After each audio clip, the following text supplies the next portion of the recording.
values. You break their understanding of their individuality. You bring them to consensus with the group. They become a member of the collective.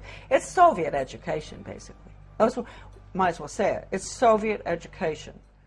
You cannot expect to have a smoothly running world socialist system if you have people out there who are going to object to what you're trying to do. So you have to brainwash. If you sat around a table and you said, right, what we need to do is we need to find some way of getting young people to see the world the way we want them to see it, so that by the time they become adults, they are completely following the reality we want them to believe in. Someone might say, well, they might not have it like, but you know the ideal thing? What we do is we have a system where we take children away from their parents at least 5 days a week, all day, from about the age of 4 and 5, and we have control of their minds until they're about 17, 18. That would be ideal. Well, of course, that's what happens. It's called the education system. Yes. And it's indoctrination. Schooling is a form of adoption. You give your kid away to a group of strangers.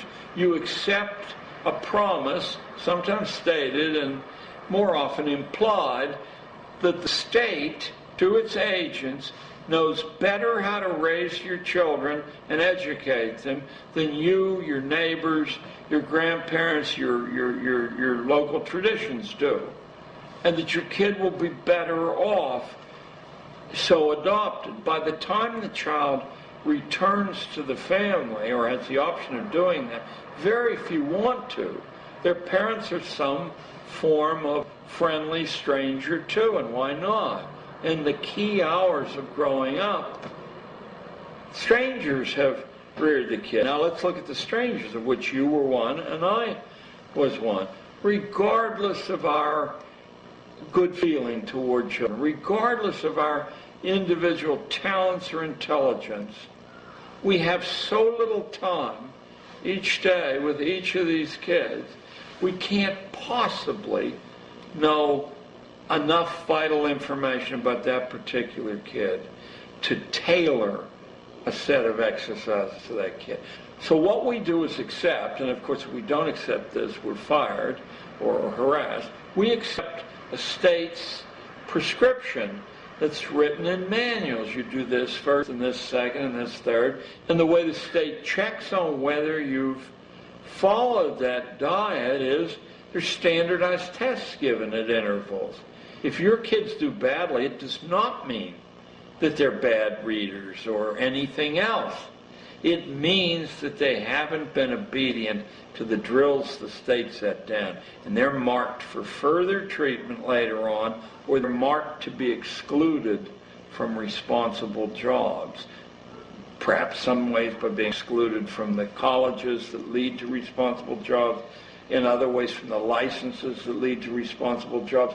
This was all worked out. It didn't evolve by a lot of rational people saying, we'll take this, this, and this from the past, then the next generation will take this, this, and this.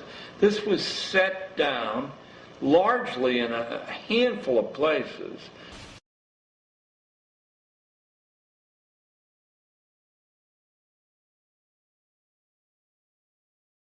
I think it's important to understand that most of the educational programs that are implemented in the United States stem from the National Education Association.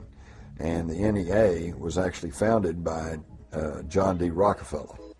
And John D. Rockefeller, I think, voiced the beliefs of this ruling elite that wants to try to homogenize our education system when he was quoted as saying, I don't want a nation of thinkers, I want a nation of workers.